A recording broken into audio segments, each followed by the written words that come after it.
plane's roof blew off at 24,000 feet. Here's what happened next.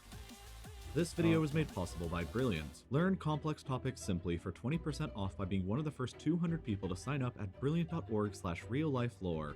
Flying on an airplane is already a pretty stressful experience for many of us, but imagine how much more stressful it would be if the plane you were flying in was a convertible and the pilots decided to drop the top back mid-flight. An entire list of pretty bad things would probably end up happening to you, and I assume that you would most likely not have a good time. Fortunately for you, this will probably never happen again, but unfortunately for some of the unluckiest for you, this will probably never happen again. But unfortunately, for some of the unluckiest 95 people to have ever existed, something like this actually did happen once upon a time, back in the distant past of 1988. Aloha Airlines used to be a company that operated out of Honolulu and serviced the major Hawaiian airports with connections to the US and Canadian West Coasts. Aloha Airlines Flight 243 happened to be a regularly scheduled short flight between Hilo on the Big Island of Hawaii and Honolulu.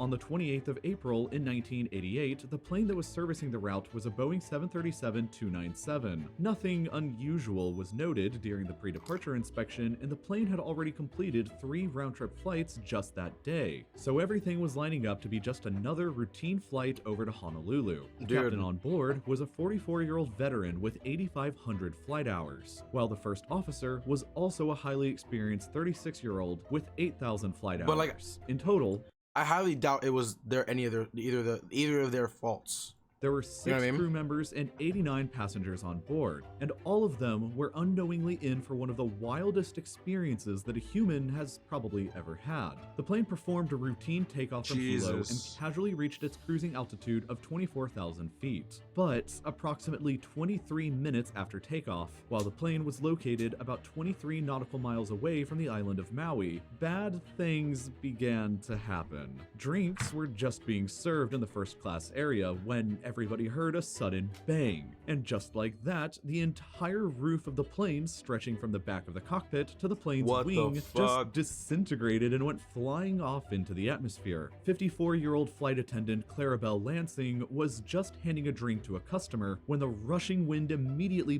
pulled her up and out of the plane without any protection. Her body was never discovered afterwards. Fortunately, though, everyone else on board were wearing their seatbelts at the time, which prevented any similar incidents from happening. Unfortunately, however, was that falling out of the plane was not the only danger. The remaining 94 people on board were exposed to a whirlwind of flying metal and debris left over from what had just been the roof. Wouldn't your, like, if you're like in a seatbelt, couldn't your body just get like fucking ripped off and like just like ripped open, you know? Passengers on board could look around 180 degrees around them and see nothing but open sky. A woman who was in seat 2C next to what had just been a window had her face sliced repeatedly by flying metal and flailing wires. After hearing the bang and noticing the sudden change in cabin pressure, the captain turned around to realize that not only had the cockpit door been completely ripped away, but all he could see behind him was just a clear, open blue sky where, you know, there used to be a roof.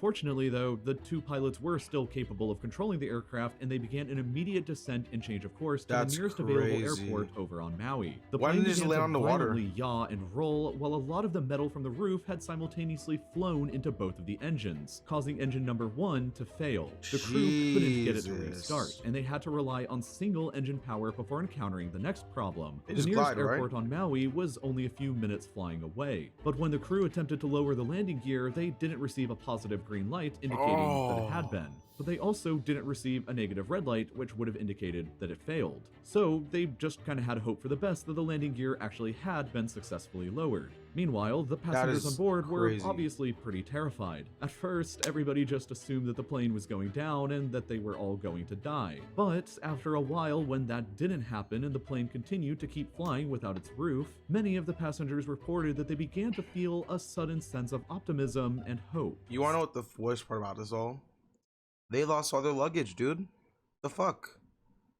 Little Timmy's PS4 just got taken away. Still, it took the plane 13 more agonizing minutes of flying without a roof full of terrified people before it finally arrived at the airport on Maui and performed a successful landing with the landing gear deployed. Everybody remaining was successfully evacuated, with 65 people being reported with injuries, and 8 of them with serious injuries, including one who was in critical condition at the time. Complicating things, you forgot the one that got fucking yeeted out the plane.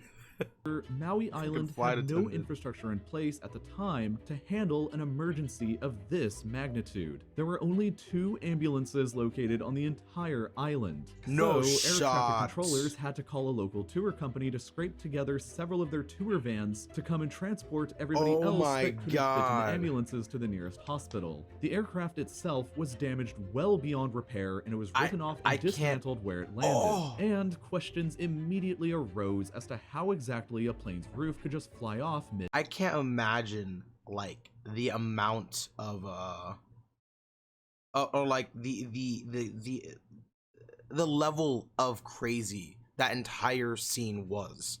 You know, you got like these 200 people, or no, not 200 people, it was like 100 people that fucking need like emergency assistance and 2 ambulances. Oh my god. You want to know what probably happened with this plane? Like 1 bolt wasn't in the thing or some shit like that. So an investigation by the U.S. National Transportation Safety Board concluded that the following is likely what happened. The Boeing 737-200 series in question was designed to have a service lifespan of 20 years, and the plane involved in this disaster was 19 years old. But that wasn't really the problem though. The bigger issue was that the 737-200 series was also designed for a lifespan of 75,000 flights. This is because over time, the number of pressurization and depressurization cycles that a plane goes through will begin to weaken its fuselage over time. Because this plane was being used exclusively for short trips between the various Hawaiian islands, it had racked up 89,680 flights over its lifetime, which, if you know your math, is a lot more than it should have had. 15 Metal grand fatigue more. And cracking likely occurred around the rivets of the fuselage over this time, which wasn't helped by the fact that all of these flights were taking place in the humid and salty coastal environment of Hawaii. But shouldn't someone be taking like watching how many times each, you know, like shouldn't they have like some sort of like automated system that basically says like, oh, this plane that you're taking out, pilot, has been taken out this many times.